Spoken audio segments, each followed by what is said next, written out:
So again, I would like to welcome everyone to this special event, which is part of the Global Entrepreneurship Week. So every year, the Global Entrepreneurship Network celebrates entrepreneurship all over the world in the month of November.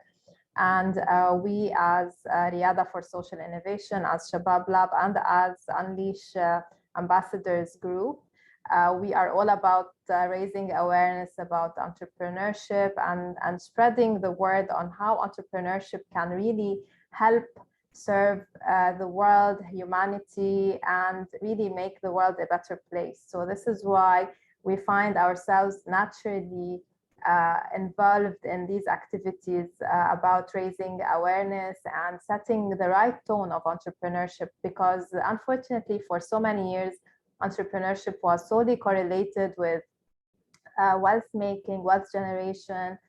But for us, it's much more than that. Really, entrepreneurship is about self-growth, is about leadership, is about really making your voice heard, making standing out from the crowd, and most importantly, serving your community and the people around you.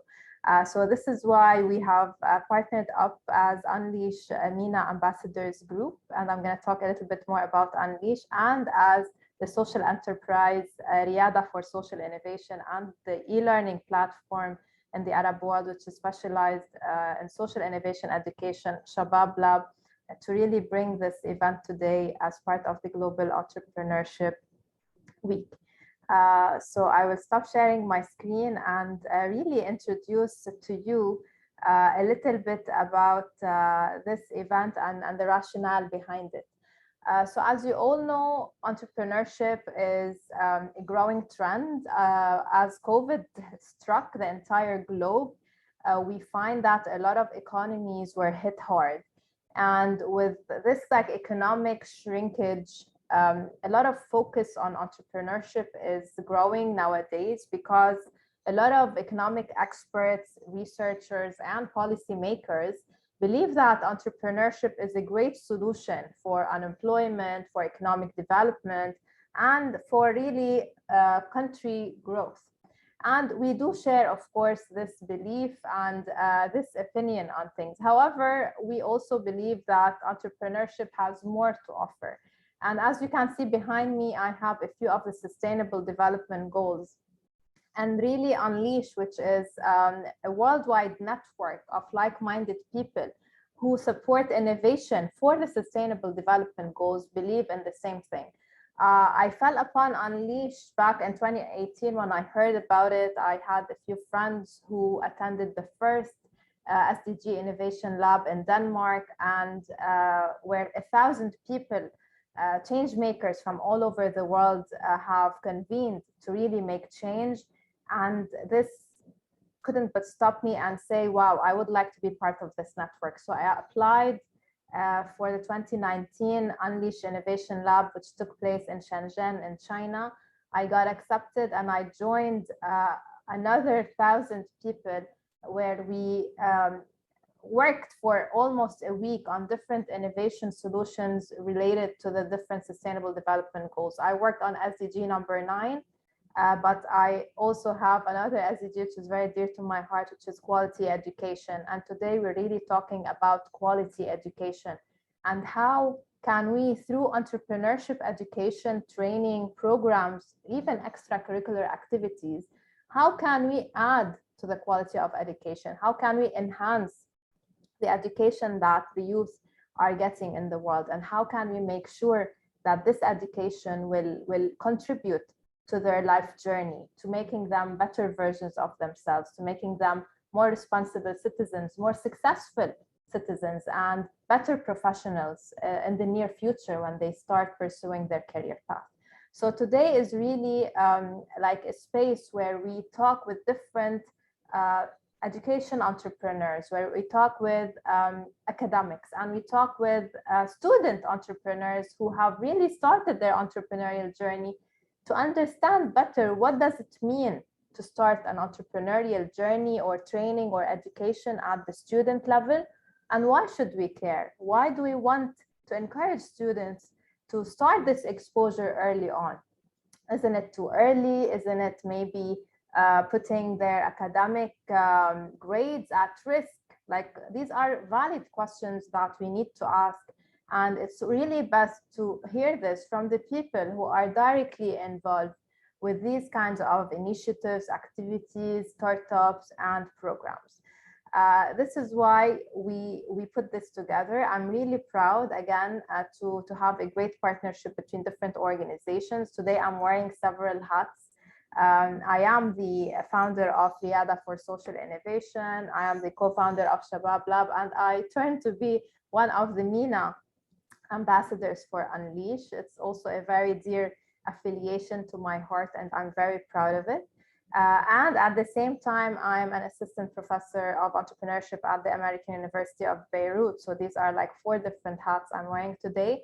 And later on, after our guest speakers tell us more about their own initiatives, entrepreneurial initiatives, and how they are contributing towards fostering entrepreneurship for students at a very early age. I will also talk to you about my own experience as an academic at the American University of Beirut and what we're doing to foster on entrepreneurship, and how do our students value, or how do they think and feel about this experience at the student level, whether or not they continued with this journey after graduation. So I'm really glad to start by welcoming some of our guest speakers today. And today we will be starting with our Unleash Alumni Fellows. So they are Unleash Alumni Fellows to me. I'm very happy to have Carlos Sagun and Gigacia Labru with us today. Carlos joining us all the way from the Philippines. It's 6 hours away from where I am here in Lebanon. And Jigyasa is also joining us from the East Coast in the USA, which is 7 hours away. So we're really spanning like 13 different hours of time zones. Thank you so much, guys, for being here with us. And I'm going to introduce very briefly Jigyasa, and then she will tell us more about her initiative. So definitely, she's an Unleash alumna, and she's the co-founder and CEO at Slam Out Loud. I really love the name, Slam Out Loud. It's a for-mission nonprofit that uses the transformative power of performance and visual arts to build creative confidence in disadvantaged children. So again, thank you so much, Igasa, for being with us. And I would like to give you the floor. So you tell us more about your journey. How did it start? What are you really doing with these, underprivileged children? And how do you believe that entrepreneurship can help them very early on? Absolutely. Hi, everybody. Really, really lovely to meet you all. Even as I'm sharing or as I'm talking, feel free to use the chat to share any ideas or questions that you have that you'd like me to address. You already know, thank you, Mona, for the introduction. You already know my name is Jigyasa. So the story of Slam Out Loud really, really goes back to how like my own childhood really, really happened. So I grew up in Dharamshala, and which is a really small town in the north of India, so in the Himalayas, to be honest. So I'm from the mountains. And one really famous neighbor that I have from Dharamshala is the Dalai Lama. So I grew up in a place which was very spiritually charged. But the reason that I grew up there was because my parents actually belonged to a persecuted community from Kashmir, and they had to leave their homes. They had to leave where they lived their entire lives because of a conflict. And growing up in Dharamshala, however, was more beautiful than I could ask for, and I got access to a lot of opportunities, including artistic opportunities. So I learned how to sing, how to dance, how to paint as a child, and I think these spaces really defined for me, especially as a student, especially as a learner, what my voice was. And many years down the line, I saw myself as a Teach for India fellow in a classroom. So I taught a low-income classroom for 2 years. And what I immediately noticed in the classroom was that my children did not have any access to spaces to be able to express, any access of spaces where they could talk about what they wanted to talk about, any access to spaces where they could build what they want to build, considering the spaces for social entrepreneurship. And Slam Out Loud, which is now my organization, literally started as a project within my own classroom. So I started bringing in a lot of art, including poetry, theater, music into my own classroom. And I saw how that changed my children. The kids who had never raised their hands in the class before were now kids who were forming an identity around their art form. They were more expressive. They would share about what was important to them more. And slowly and steadily, I started doing more art workshops in other schools around Delhi where I was at. And one fine day, I actually ended up being in Kashmir, and I was taking this class for a group of 50 girls in a conflict area in Kashmir, where I was taking children through the process of choosing one emotion and then writing a poem about that. And in that classroom, in the conflict area in Kashmir, children mostly ended up writing about anger, confusion, sadness, hate. And I think that day was quite a reckoning or a game changer for me. I thought about how spaces for children to express should not be just a good to have, because until that point everything was coming from a place of joy. I wasn't thinking that I was solving the problem, and suddenly it was like that these spaces for children to talk about what is important to them, what they feel, should not be just a good to have but a must have for every child. And within 3 months from that day, I registered Slam Out Loud as a nonprofit and started with a fellowship program, which continues to be one of the programs that we do right now. So what we do is we place artists into classrooms who work with children. And for 5 years, we work with the same artists, with the same children. So every year, a new artist comes to a classroom, works with the children in either storytelling or theater or spoken word poetry or visual art. And then next year, a new artist comes. And the aim of our organization is to build what we call creative confidence skills in children using the arts. Again, we define creative confidence skills as social emotional learning skills, 21st century skills like creativity, critical thinking, communication, empathy, and the likes. So we were running this fellowship program, and it reached to about 6,000 children. And we ran this for 3 years and thought, at a scale of a country like India, it is not possible to place an artist in every single classroom. So the second thing that we started doing is we started training teachers who would then work with children. And by doing that, we were able to create a full range of products and assets. So we were able to create videos, lesson plans, guidelines that teachers could use to bring art into their classrooms.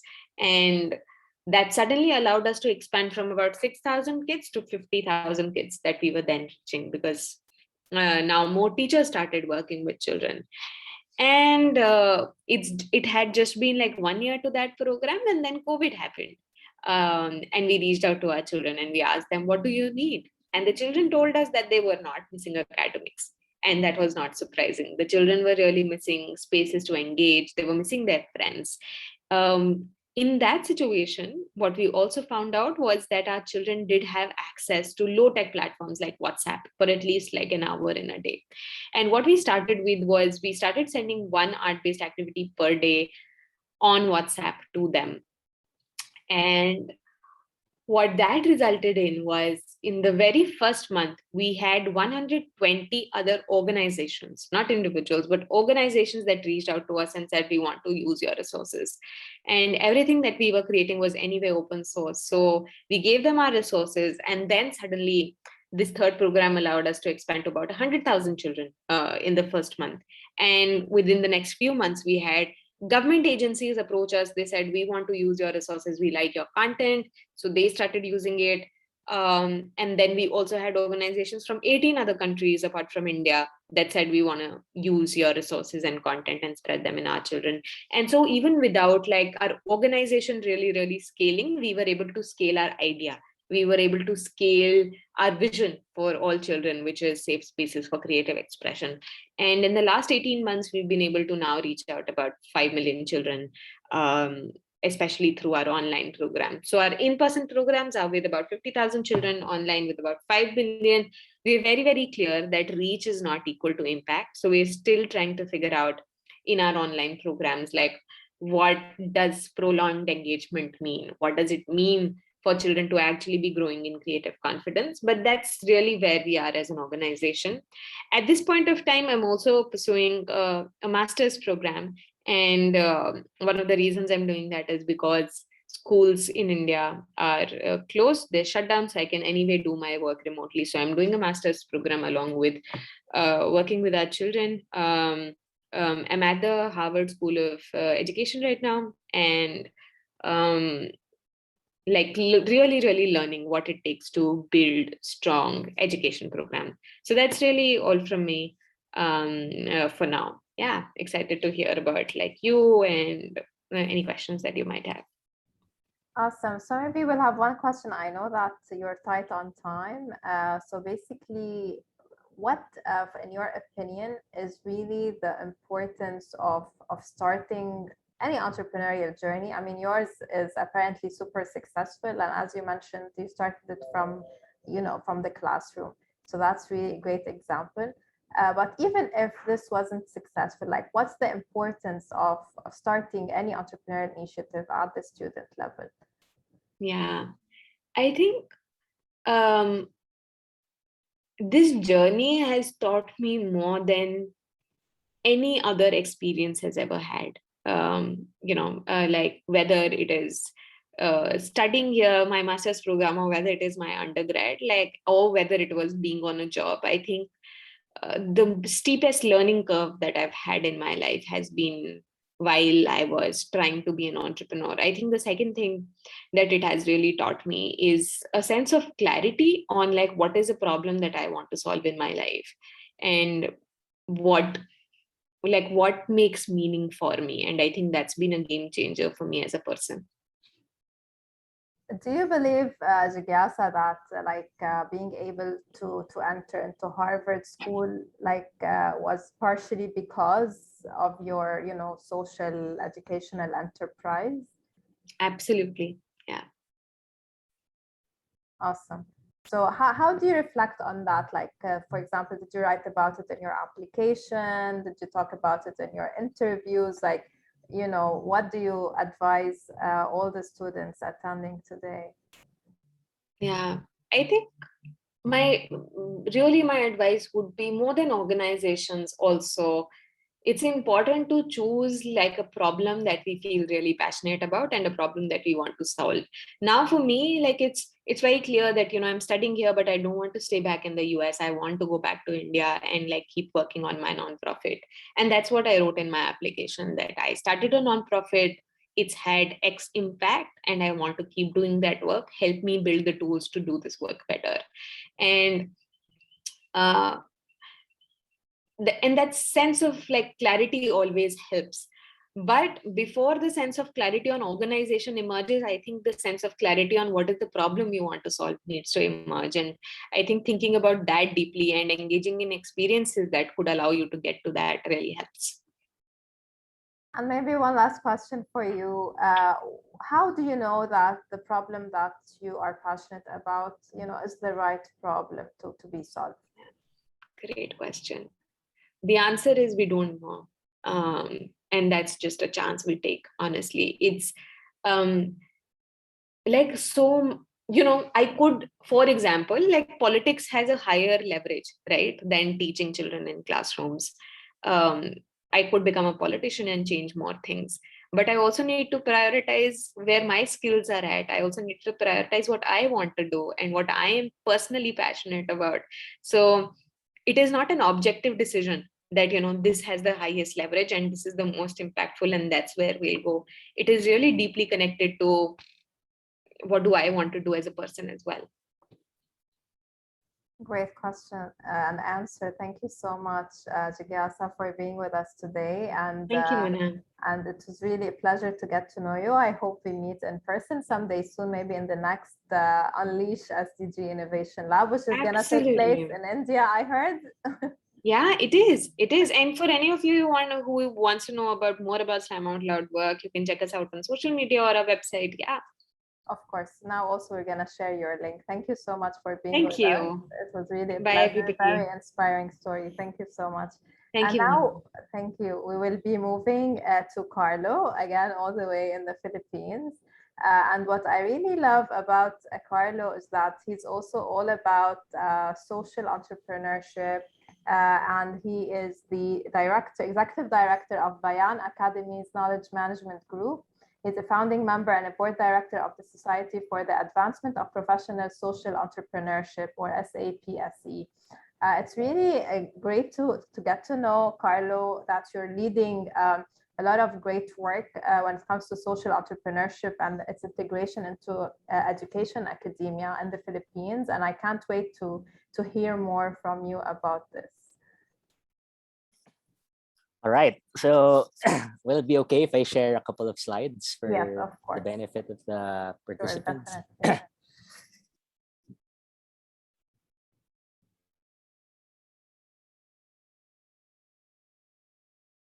So first of all, before I start, there's a notion that entrepreneurship, right, directly put something into your wallet, right? But with regard to what Jigyaza and what I will talk about as social entrepreneurship, if you're not yet too familiar with it, it's something that puts something in the wallet of others, and at the same time, it puts a lot of life into your heart and soul. So if that's a come on for you to choose to get into social entrepreneurship, then I think it's something that you can consider. So now I'm gonna talk to you about our initiatives here in Manila, Philippines.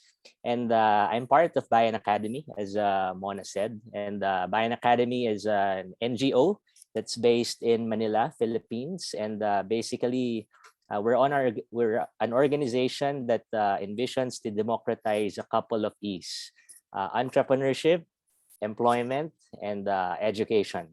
Now, when we say democratize, the way we do it is that we conceptualize a lot of programs, but we deliver it through our positioning as a servicer of servicers, meaning to the extent possible, because we're a small organization, to expand our reach to a nationwide scale, we actually capacitate other servicers such that they can become better at what they do.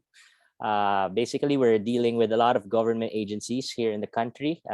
TESDA here is the one in charge for technical vocational education and training. So that's upskilling, essentially, right in between basic education and higher education. Department of Education is about the basic education here in the Philippines. So that's primary school and high school. Philippine Commission on Women is an example of a partner that we have in the public sector. So basically all gender-related programs in the country. We do a lot of programs with corporate foundations, corporations, their corporate social responsibility programs. We deal with international NGOs too. But the focus of my discussion right now will be our initiatives with academic institutions, particularly our master's program, which you can actually consider moving forward once you are done with your undergrad studies. That's something that you can consider. So basically, with regard to democratizing entrepreneurship education, Bayan Academy, although being an NGO, we're actually delivering programs at the postgraduate level. So that's our Master in Entrepreneurship for Social Enterprise Development program that we're co-delivering with a higher education institution here in the Philippines. We've developed a college program on entrepreneurship, which we're also co-delivering with another school. We have basic education programs on entrepreneurship, wherein we reposition various academic institutions into an entrepreneurship-based curricula. And then we also have grassroots programs, meaning we deal with a lot of community beneficiaries that may not have otherwise been involved or integrated in the formal education sector. So that's basically the entire spectrum of education in the Philippines, and we're involved in the different areas of education, as you can see. I will be explaining later on the postgraduate education program of Bayan Academy. Basically, in a nutshell, the Philippines has a total of over 1 million registered enterprises. Take note, these are regular enterprises. And as you can see in the pie chart here, around just less than 1% would be large enterprises, and the rest would be micro, small, and medium enterprises. And most of the programs here in the country are actually MBAs. Meaning, according to the design of the programs, they're actually catering to the large enterprises mostly, such that they can become managers of these large enterprises. But the question that we had was, what about the MSMEs? What about the micro, small, and medium enterprises? And moreover, what about the social enterprises? Because dealing with social enterprises, they would have their own peculiar needs for education. What about them? Who takes care of them? So that's something that Bayan Academy took care of or tried to answer through our Master in Entrepreneurship for Social Enterprise Development program. Again, we're an NGO, so we're not a degree granting institution. So we have to partner with a degree granting institution like Ateneo de Manila University and its Graduate School of Business. So we're putting together all the content, the curriculum, and we're mobilizing all the faculty. But all the administrative stuff is being carried out by Ateneo de Manila University. And what's so special about MESIDEV as compared to the other postgraduate programs here in the Philippines? Well, it's not your usual graduate program because the social enterprise, the social entrepreneurs, rather, the students, actually enroll with their social enterprises. They cannot enroll if they're not practicing social entrepreneurs because they would have to apply everything that they learned through their extended learning laboratory, which is their social enterprise. And of course, it adopts a real-time case method approach because they have to apply everything in their own social enterprises. And we have a guru in the Indian setting or a master in the cooperative guild setting in the European jurisdictions, wherein the role of the guru is just to ask the right questions such that the students can actually find the right answers. So the guru's function is not to provide answers or to provide advice, but to ask the right questions. And it requires a 3-part social enterprise plan. And that's something that the students are supposed to submit and they're supposed to defend. So given that, the students are actually evaluated not based on quizzes. So it's not your usual school wherein you have to prepare for quizzes, for recitation, because they're all graded based on the performance of their social enterprises. So it's an 18-month program. It's an 18-month long program, but actually there are only 90 class days. Why so? Because as I've said, it's an applied learning program wherein after the class sessions, they would really have to implement everything through their social enterprises. So it's quite exciting as compared to just being in a classroom the whole 18 months. And when asked, so is it effective?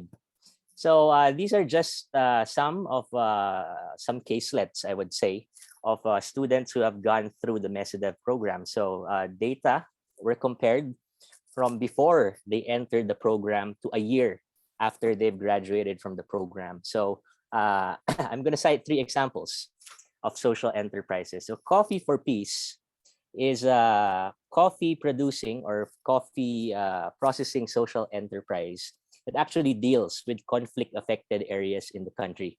So the mission of the social enterprise is actually to recruit farmers who would otherwise have been involved in conflict groups. So the main issue was livelihood. That's why they're joining the conflict group. So if that's the main issue, why not give them livelihood instead and ask them to plant coffee, right? And process coffee. So after the program, their sales have increased by 47%.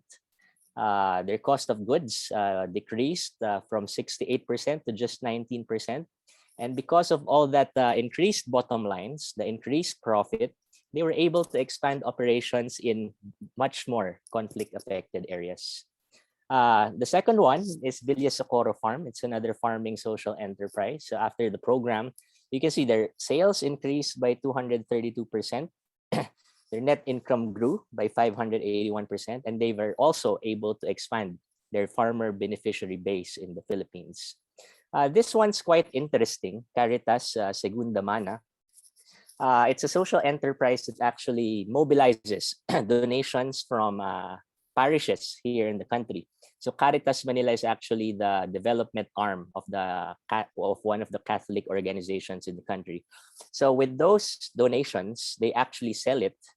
And because of the program, their sales have increased by 100%.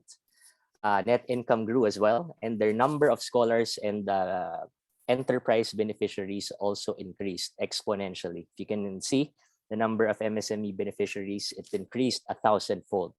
So like what I said earlier, social enterprises are actually putting money in others' wallets, like what these social enterprises have done.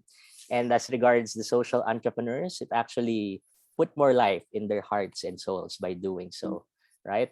And these are just some of the different social enterprises who have gone through the program. I'm not going to go through them one by one. They're all over the Philippines, and we've organized the alumni of the program into the society for the advancement of professional social entrepreneurs. So even after the program, the alumni are still continuing the track towards social enterprise development, not just for their own, but for the entire sector in the country. With the advent of COVID, of course, everything was shifted to online learning delivery system. So we were able to translate the entire course to its online version. So we're actually talking with some schools in India, in Taiwan, and Indonesia, such that we can share or democratize the MESODEV program to other jurisdictions too. So basically, that's it. If you want to learn more about the program, you can visit our website, and I would have my contact details there. I'd be glad to answer a lot of your queries. Thank you, Carlo. It would be really great for you to type in the chat the link and yeah, any contact information if anyone is interested. And it seems to be a great master's program. I really, really like it. So well done on that front. Any questions for Carlo before we move on?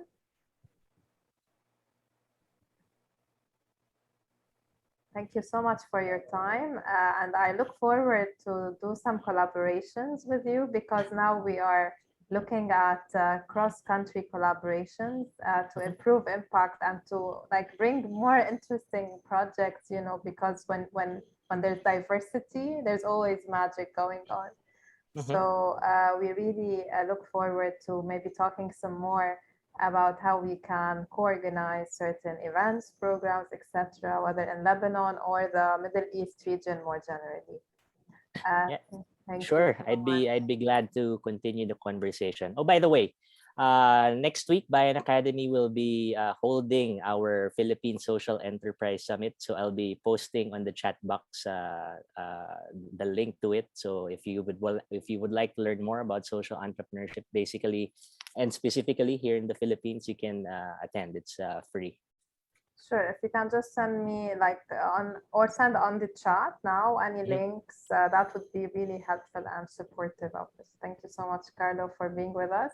I'm really glad that also Gulan Gaudan from Kurdistan, Iraq has joined us. She's also my fellow Unleash MENA ambassador. Thank you, Gulan, for being with us today. And it has been a pleasure working with you as an Unleash ambassador for this year. So now Yasmin will transition us into the other part. Thank you so much, Carlo. You're welcome. You're welcome. We cannot hear you, Yasmin.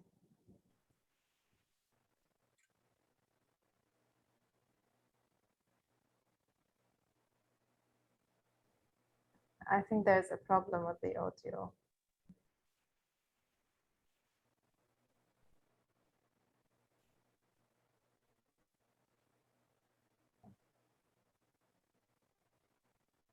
All right, no worries. So you want to try again? Okay, sure. So really, we're gonna move now from like the international experience of the Philippines, India, and Jigyasa, which was with us from the US now, and gaining this like like the American, let's say, experience on education, entrepreneurship, and so on. We would like to zoom again into like the Middle East and this region where we're really like operating, and most of our attendees are based, I would say. So like it's time, I would say, Hik, to zoom a little bit again on the Middle East region. So I'm not sure why you can't hear me. My I can audio, hear like you it's now. given that it's fine anyway. So thank you so much, Carlo. I was just saying that it's so inspiring. All you're doing is so inspiring. Both our speakers, it's really nice to have an international view and international perspective on everything happening all over the world when it comes to social entrepreneurship, when it comes to innovation. And now that we've had the pleasure to hear all about your experiences, about the international perspective on innovation, education, and entrepreneurship, we want to look at it on from a more academic perspective and a more local perspective with none other than our very own Dr. Mona Aitani. So Dr. Mona is an assistant professor of entrepreneurship at the Alliance School of Business at AUB in Beirut, and she will be telling us more about the entrepreneurship education at the American University of Beirut and about the students' experiences.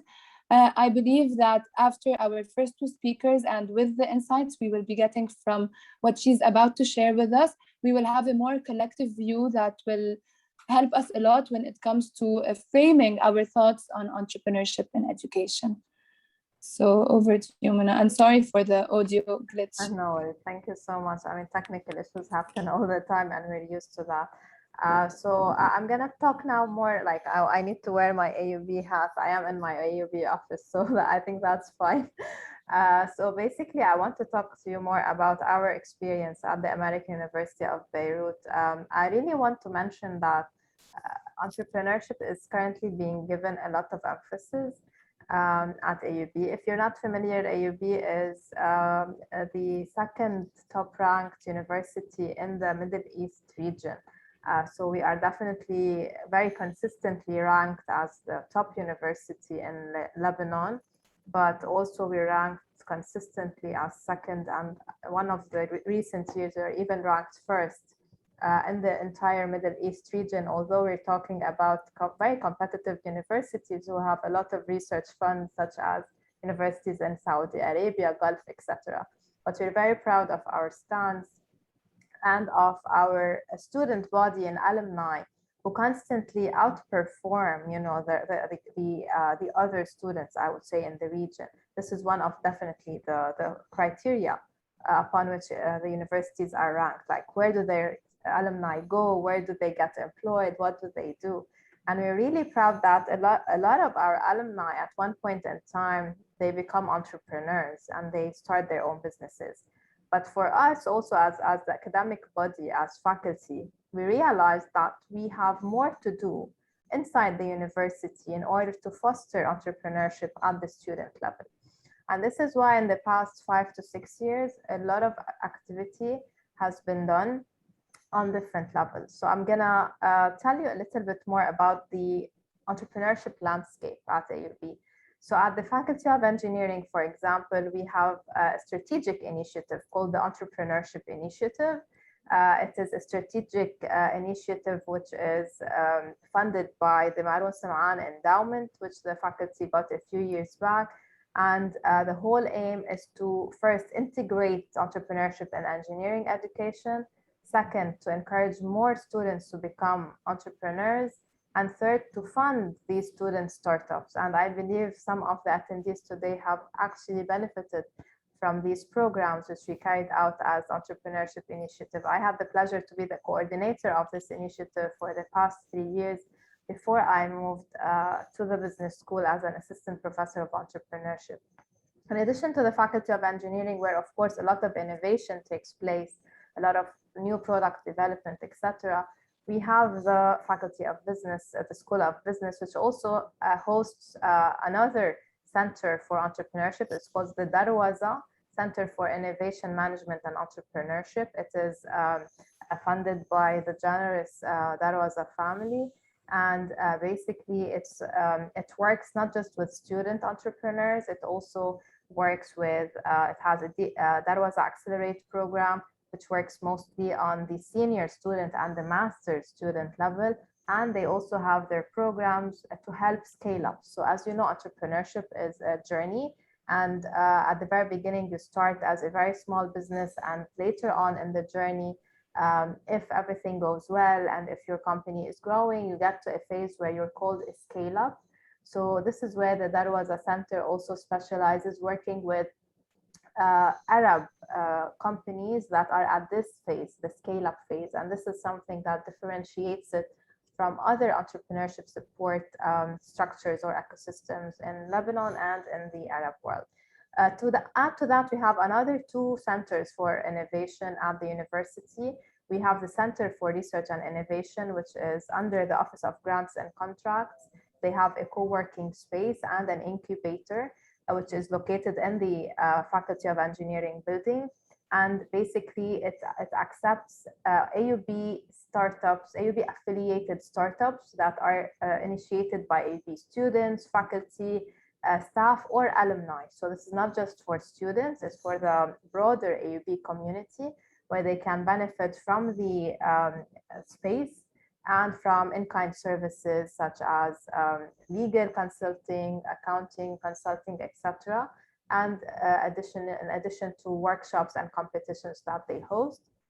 And the most recent addition to this entrepreneurship ecosystem at the American University of Beirut, we have the Talal Al-Madi Hazen AUB Innovation Park, which is hosted at the Beirut Digital District in Beirut. So it's off campus, but it also serves the broader AUB community, starting with students, faculty, staff, and alumni, of course. And they have different programs such as the AUB President Innovation Challenge, as the incubation program. And now they have another program for entrepreneur enthusiasts throughout the university. So with all these programs, I want to emphasize that all of them also aim to integrate entrepreneurship in the education. And for me, this is really important, and I'll tell you why. If you believe that we're trying to transform everybody from regular employment enthusiast into an entrepreneur, I will tell you that you're mistaken.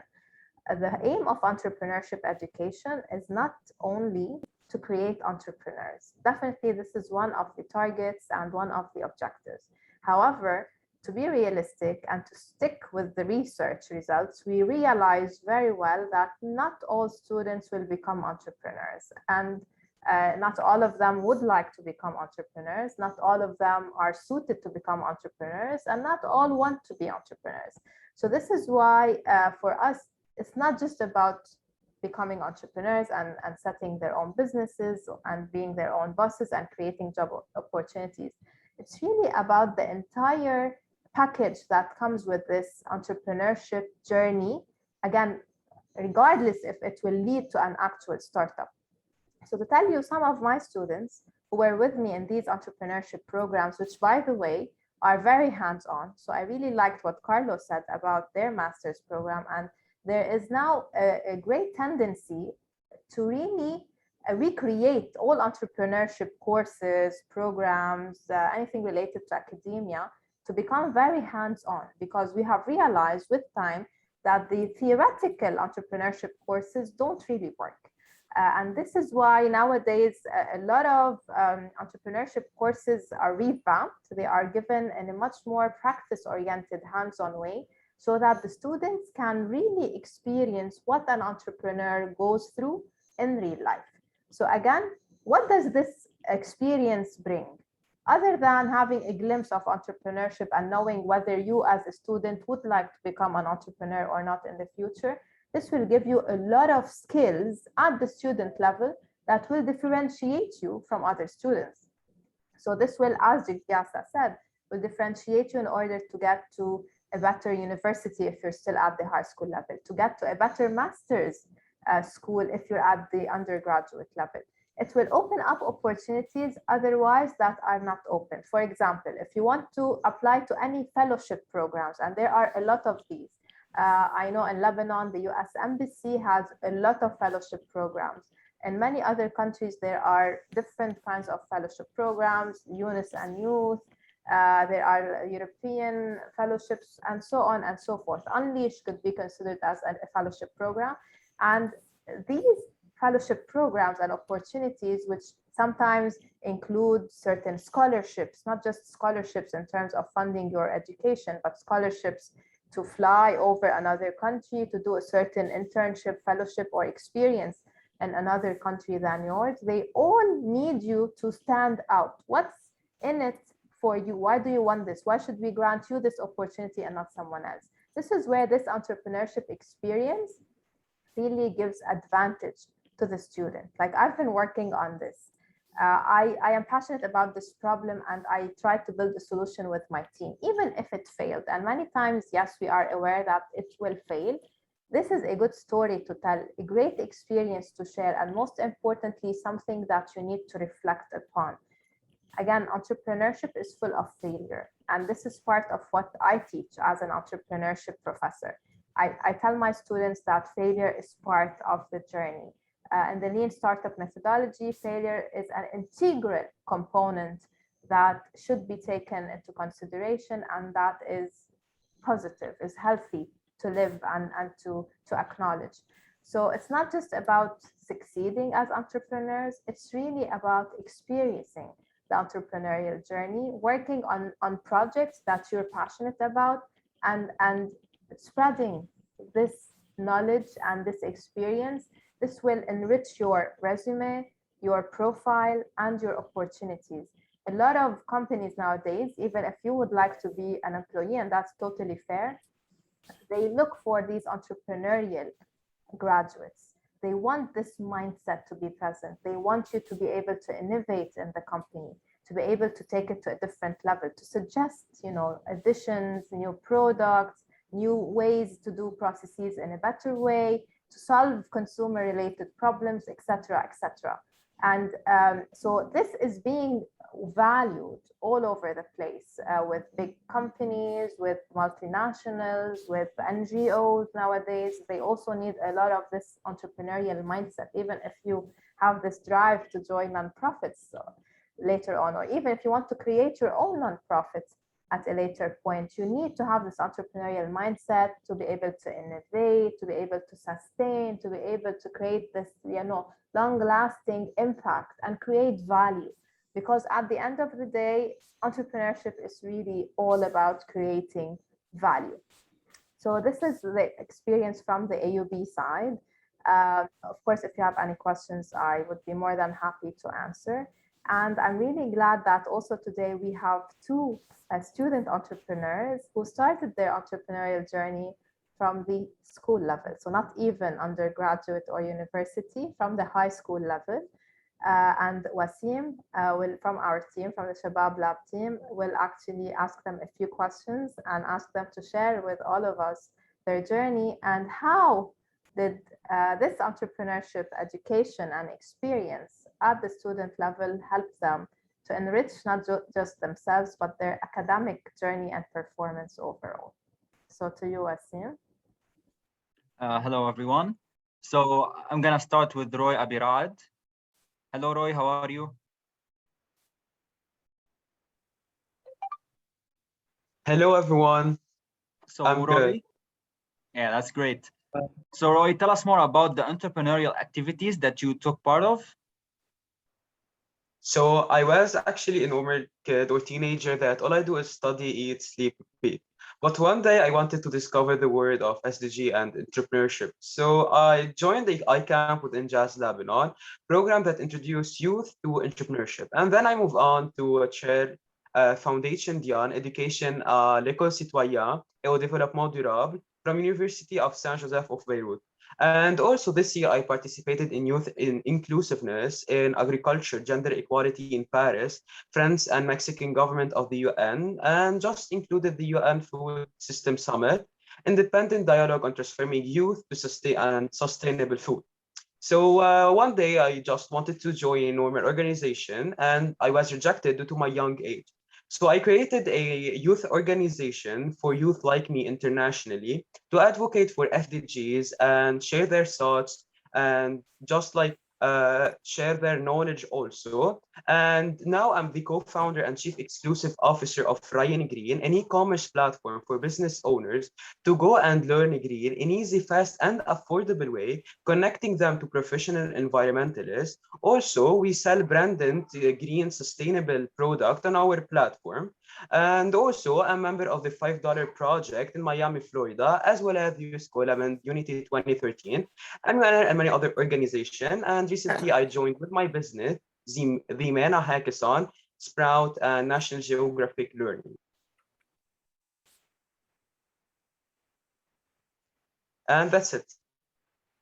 Wow, that's amazing, Roy. Seriously, this is very amazing and impressive for your age. So on to the second question. So some people are afraid to engage in extra activities since it might negatively affect their academic performance. Is this a valid concern? As a youth entrepreneur or taking the entrepreneurial education, especially in Lebanon, is a challenge. A challenge that makes me and other like me way more stronger in a country with less right than the others.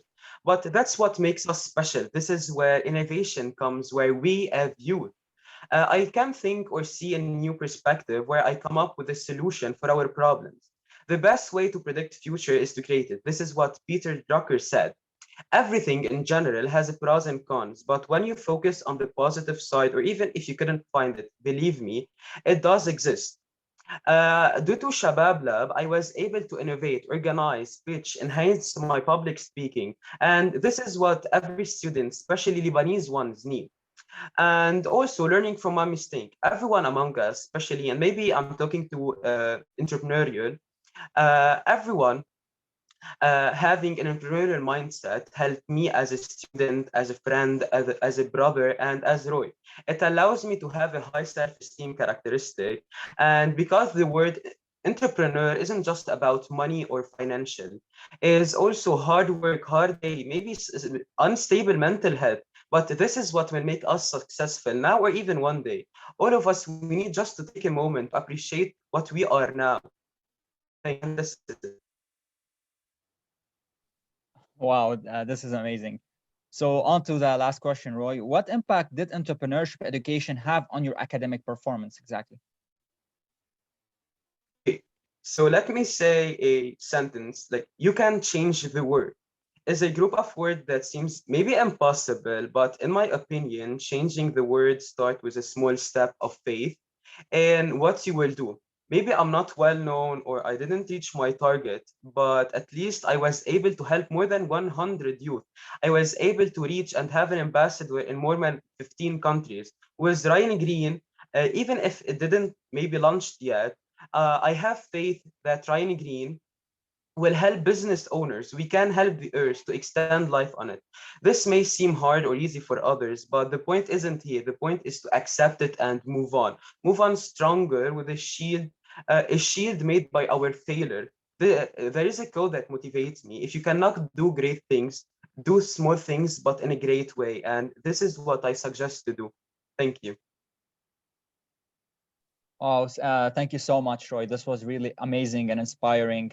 I really believe that most youth right now should aim to be like you do, follow in your footsteps in what you do right now, helping others, improving others' lives, and helping the environment most of all.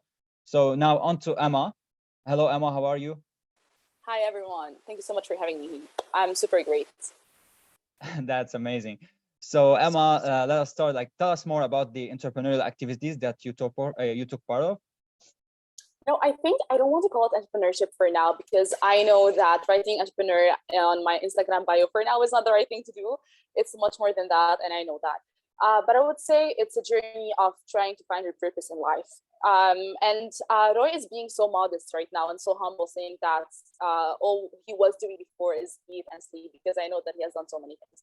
I feel like the spirit begins when your school gives you extracurriculars and gives you opportunities. I was lucky enough to enter in different programs such as MUN, different competitions, who made me discover myself. I remember the first time I stepped up alone, and I was so proud of this, was when I volunteered for an entire summer. It was when I was 14 years old. And so the summer after it, I wasn't able to volunteer on the field because there was COVID-19. So it's there that I discovered the amazing world of internet and how much opportunities it would give us.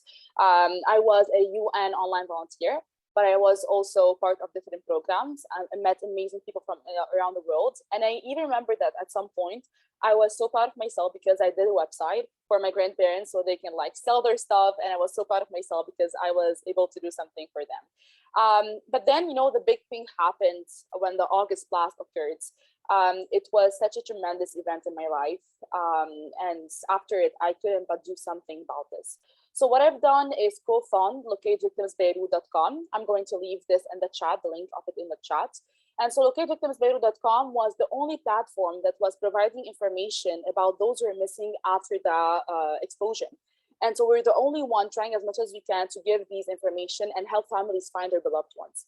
And guess it or not, at the end of it, we are the only owner, and I'm just saying the only owners, we have this from reliable sources, of a database, a clear, transparent one, public one, of those who are missing after the blasting, if they were found, if they were deceased, if they were still missing. So the government even didn't do this. We were recognized by UN Geneva, by BBC, by different media outlets, also by MTV, etc. And this is not just to brag about the media outlets, but just to say that we had an impact. And just to mention that people within our team were like between 15 and 22 years old, 22 being the oldest. We're so proud of our work for the fact that we have found many people and did a fundraiser. We did the fundraiser, and I was the only one staying in Lebanon among my team. All of them were afraid of it, so I was going on the field and helping families. And this is, I think, the turning point that everyone talks about. The one, like, I'm just saying to myself, this is what I want to do for the rest of my life. So ever since, I have funded Beirut. Beirut has changed a lot, and Dr. Muna knows how much, I would say, ideas you always come with. Yeah, as young people, we want to change the world, but it's super important to know that we should focus on one thing at first. So I founded Beirut. The concept has changed, but so far we have been able to do a documentary that was projected on EarthX TV. We're going to be featured by UN Lebanon in the next few weeks. And we were able to have a fundraiser to provide primary care services for free for people living in quarantine. And so far, this is the things that I've done, and yeah, I hope I could do much more than this in the future. Okay, that's great, Emma. That's really amazing. So on to the second question. It's the same question I asked to Roy. So some people are afraid to engage in extra activities since it might affect negatively their academic performance. So do you think it's a valid concern or not? No, I think that they should be afraid. Now, this is not my whole entire answer, okay? But I think that as like, I'm here supposed to encourage you, but I would really say to something. You should be afraid, yes, because simply as a Lebanese, this is going to go out of your comfort zone. As a Lebanese young person, you're not going to be considered seriously. I have really kind of a continuous logic to my thoughts. But basically, I remember, and this is an anecdote that I never told before. I remember the fact that I would really go to, like, we were like in reunions and meetings with these big, amazing people having like their PhDs and graduate degrees and everything. And I would feel like standing with them, just seeing how we can help as an organization, how we can do a fundraiser and do all of these things. So they really liked my work usually. But at the end, they would like ask me, what did you specialize in? And I was like, oh, so I'm still a high schooler, basically. I'm, you know, and I would really realize how less credibility they would have. And so afterwards, I learned how to not answer the question directly. But as Roy even mentioned, usually you don't have that much credibility. You could be really afraid of this because definitely you're going to be put out of your comfort zone. But let me tell you something. I have learned, I was so teased by something that happened in a group of friends. I was part of a competition with people from abroad, and people from abroad are really solicited for the things they're doing. And so I was like, you know what, guys, these people have amazing grades. They have like a 15th 40 on their SATs. They have amazing initiatives that revolutionize the world. And why can't we do this as Lebanese? So I think that it's more of a challenge. If you're ready to take the challenge, then you may take it. And I would say this, it's very rewarding. Those small days that you are praised for, it's very rewarding. And the impact you make and the families you serve, it is very rewarding. So you can't be afraid, but I think that's from this fear that you'll gain much. Oh, wow, that's that's a really wonderful answer. I like that train of thought there. So on to the last question. So what impact did entrepreneurship education have on your daily life, like from volunteering to leading initiatives, etc.? So what exactly? Okay, so I think that mainly it was, and some people would say, oh, so you're going to waste your time on entrepreneurship, and this is like the Lebanese mindset, like the mindset I would say worldwide. Like, are you going to waste your time on entrepreneurship? You have your grades. No university is going to think about this. If you think about that, eventually Ivy Leagues do really want extracurriculars, but other universities in Lebanon do not require them. It's something that you could eventually do, but your grades are those who are mattering in this fact. And because of this, I was thrilled enough to continue and prove to people that I could have a strong, amazing GPA, the strongest one, and still have this journey going on with me. But I would really recommend something. Please get yourself a support system, a stable support system. And this is like one of the things that I have done. And I've realized that it was something that made it successful, made the journey successful. So try as much as you can to maybe either have a community.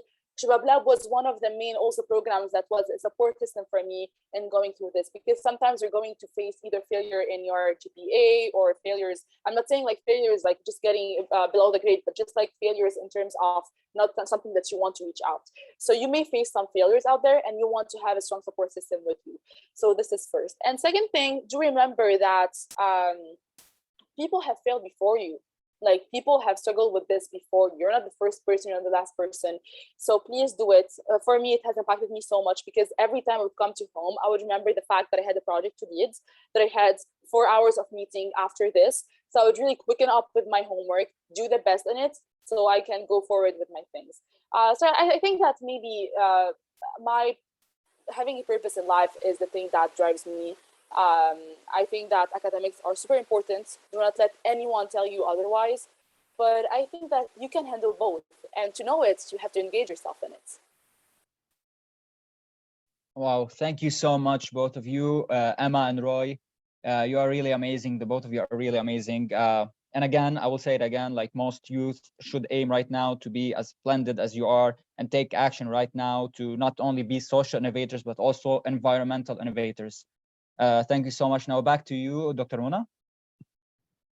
Thank you. I really want to ask maybe one last question to Roy and Emma. So what are your plans? Like, I listed like different ways in which this entrepreneurial journey can help in the future. You can definitely, you know, make it a full-time job at a later stage, grow it into a really, you know, impactful business, simply it can be a stepping stone to bigger things you want to achieve in your career. I know, Emma, you want to become a medical doctor, for example, right? So what are your future plans, and where do you see all of this that's going on right now and everything you've listed? How do you see it in the future? Emma, if you want to start. Okay, amazing. So I think that, you know, this question is so interesting, because I've asked this question to myself before. For Beirut, I was always telling you guys it's all about healthcare, right? Because this is what I want to do in the future. And so I was like, okay, so how can I incorporate healthcare within Beirut? Because, you know, healthcare is such a sensitive sector. Like, you cannot just give anything to people in that term. And so I worked upon this and tried to say to myself, I have a future career in healthcare, so I should make Beirut only and solely about healthcare. But then I just discovered that in your career and your journey in initiative, I won't call this entrepreneurship yet, but your journey in taking personal initiatives could be something different from your career. just something that would maybe be what we call in French échappatoire. So like a free time for you to really have an impact in something different and to be aware of this. So I think I really have strong ambitions. And by the way, Wasim has shared a link for you. It's tiny.bayouth. So if you want to be in our newsletter and want to receive updates when we launch Bayouth, please do register for it. But we really have strong ambitions in the future to make the interconnectedness between NGOs and Lebanon possible. Because as you may know, Lebanon is oversaturated with NGOs. There are more than 1,000 NGOs. And what we want to do is make it a better cooperation between them. So I have this goal in mind. I have career in mind. I think that these are two paths, but I believe that at some point they're going to interconnect. And so, yeah, this is my part of how I see the future. Thank you, Emma. What about you, Roy? Okay, so first of all, being in this meeting is literally my second step or in my plan. So later on, my goal, my topic is just to make Lebanon 100% sustainable in business owners and help youth that didn't know, as the United Nations is doing also, to introduce them to the Sustainable Development Goals to extend life on Earth by 2030. So yes, that's mainly it. The higher topic I want to talk about is to make the business owners in Lebanon 100% sustainable. It may be impossible, but believe me, we can do it. Great. And what do you plan for university? Like, what do you want to major in so you can make this a reality? Okay, so I'm still confused between being a doctor, a surgeon, or taking the entrepreneurial career. So yes, this is two topics or two careers that literally ما خصهم ببعض, but I'm still working on it to looking for my path. And it's up also to my hopefully a scholarship at AB or even a university. So yes, hopefully we can do it. So yeah, it is a journey. I totally understand your like confusion and it's totally normal. Thank you guys so much for being with us today. And I just want to give a shout out to all the schools who are also aware, like schools meaning K-12, right? Like not universities, but like pre-college level, that are being more and more aware about the importance of integrating entrepreneurship in education. We as the Shabab Lab team, we are working with many schools, including the International College in Beirut, American Community School, Wellspring Community School, College de Sankara and Najm, Brumana High School, Rauda High School, Al Manar School. I'm not sure if I missed anyone. So we have this list of different schools. We're also now talking to different schools in Qatar and Dubai in order to integrate our Shabab Lab programs in the curriculum. We have already 5 schools that tested out our programs last year, and this year our programs will start in January. So now we are like finalizing different agreements with the schools.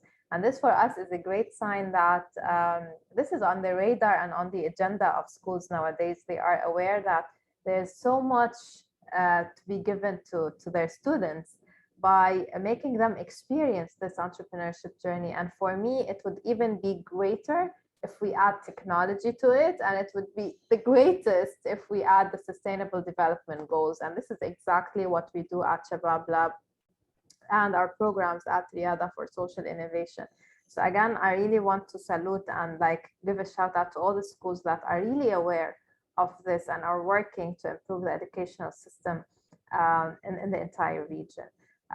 So I believe this brings us really to the end of this session today. I hope it was a very eye-opening, enlightening, inspiring, insightful, whatever you wish to get from it. And if you have any questions, I believe we can have some questions to answer before we close. So any questions from the audience? Anything you would like to learn more about, you have in mind and we haven't discussed yet? I'm totally open for your thoughts or questions. You can either raise your hand and speak up, or you can type in the chat, both are okay. مرحبا ست منى. مرحبا أهلا. معك طلال غزل الدين، كيف صحتك؟ الحمد لله. ما بدي اعمل برزنتيشن ولا شيء، لانه حسب ما بشوف الاصغر مني سنا، انا صغير، انا جسم كبر جسمي بعدني انا ما كبر بعد عقلتي صغار بين اللاين. بدي اسالك what are the main difficulties or challenges that mainly we face nowadays basically in Lebanon in order to get the financial support from different providers from the world over, knowing ahead that many political organizations in Lebanon are blaming that behind the NGOs are some dark intentions of some governments. This is one thing, because they enter through NGOs to do their respective agendas. This affects us a lot at the time of seeking any financial support. Second, the financial system is fully collapsed, and it's not easy to acquire like transference and funds and things like that. Yeah. This I would like to know if you can elaborate on that from one point. And the other, yes, this is one thing. And the other issue is that because you are targeting education, and actually I just want to brief you about in 1 minute what I have done on an individual basis. I created Jai Mahatma Foundation. It was approved by the minister 4 years back, but I didn't went and work out the issue. They put me complications on one thing. So I did an individual endeavor when I found that the impact, the negative impact between brackets of the COVID-19, which I call it the micro soldier of God. So education was very, very bad. It came down to its lowest standard possible, that many students weren't able to join the classes because they didn't have the proper devices to join classes. And the teachers, many teachers which are mother and teachers, and they have 3 children, with one single device, they weren't able to teach as well as to provide education to their respective children. Then I took the initiative, and no one helped me, supported me. And then I bought brand new 44 new devices out of 119 that the school principals gave me from the public schools here. From 119 names, I could buy 44 devices brand new, and 9 were donated and repaired up like 17 devices. I provided 40 to 50 new SIM cards with data for 6 months and 7 internet connections brand new to some houses in order to improve the communication between students and schools and teachers. And it was done like in less than a month. I borrowed some money, someone supported me, and the shop provider gave me a loan, which was amazing. Within less than a month, the teachers were very much happy that they were exchanged. And now recently, there is a student who got awarded the second place in Lebanon, and he's 17 years old in informatic in IT Essentials through DOT and RISE, DOT in Lebanon and RISE in Canada. So I opened an institute for almost free education of IT Essentials, robotic, and Arduino. And we have so far 16 students, almost for free. Some of them, they just give some donations. So it's an initiative that I took, and I'm working on it. So if however, please share with us on the chat, like if anybody is interested from the audience to check this out, you know, see how they can benefit. That would be really amazing if you can share with us, you know, any link or email or any contact information that they can use. And I'm gonna answer your question regarding the funding question, which is very interesting. And honestly, my answer is based on real experience, on my own experience as an entrepreneur. So I double as this, like, you know, academic, community activist, and social entrepreneur at the same time. I would say the biggest problem nowadays in Lebanon is that we're facing this chicken and egg issue when it comes to funding. So because there are lack of funds from the banks, of course, nowadays, like taking a loan is not even, you know, a possibility anymore. Getting also donor money is very challenging for like small startups and small social enterprises because they don't have credibility, they don't have track record. So all the money comes to very few non-profit organizations. So basically, as startups or small young social enterprises, we face a huge problem is that we need more funds to continue and grow, but at the same time, in order for funders to give money, they need to see you growing and successful. So, you know, this is like a chicken and egg problem. Like, how can I prove myself successful? How can I achieve a lot if I don't have the money? But you can't get the money unless you do. So this is where I wear my academic hat now and say that you really need to, what you say, bootstrap. So this is a very famous. We need to do what? Bootstrapping, it's called. I'll type it in the chat. So this is a famous concept that is used in 21st century entrepreneurship, and it works. I've done it personally, and I advise all my students to do it. And those who were successful in it were successful later on to raise funds. So it means that with the least resources possible, with almost zero money, it might not be exactly zero, but close to that, you should be able to prove that your concept works. So the whole idea is building what we call a minimum viable product. So building a small functional prototype that makes your idea tangible, that makes your idea usable, that allows actual users to test it and to use it and to benefit from it. So you need very little money to do that. So for example, for us, we built, you know, Shabab Lab using very like minimum amount of money from our own like revenues that we were generating within Riyada, which are very small. And we didn't use the most sophisticated technology, the most, you know, robust technology, but we're going to do this later on. So you start with something simple, something really cheap, something that you can execute fast. And I did that. Yes, yeah, I'm not talking about you, I'm talking generally for, because we get a lot of students asking us. So some of our Shabab Lab alumni told us after they finished, and I was happy to hear this, like, oh, how can you now support us with the funding? Like, it's great they want to continue. It's great they want to make this reality and not just a project they worked on as a student. But for us, it's more than that. It's not like, oh, I worked on this great concept I pitched and now give me the money. You have, like any entrepreneur, I'm not talking about you, like any entrepreneur, they have to prove worthy of this funding, because nowadays everyone is contesting over funding, and funders, they're not going to give you money just, you know, for the sake of giving money. They want to make sure that they will get a certain return or a certain impact and so on and so forth. So this is where we as entrepreneurs need to prove that our concept works, need to prove that we are beyond only the idea or the concept phase. We need to have a test with results, like something that, you know, impact, reports, traction. We call this traction. Like some schools are, you know, already using Shabab Lab platform. This is traction.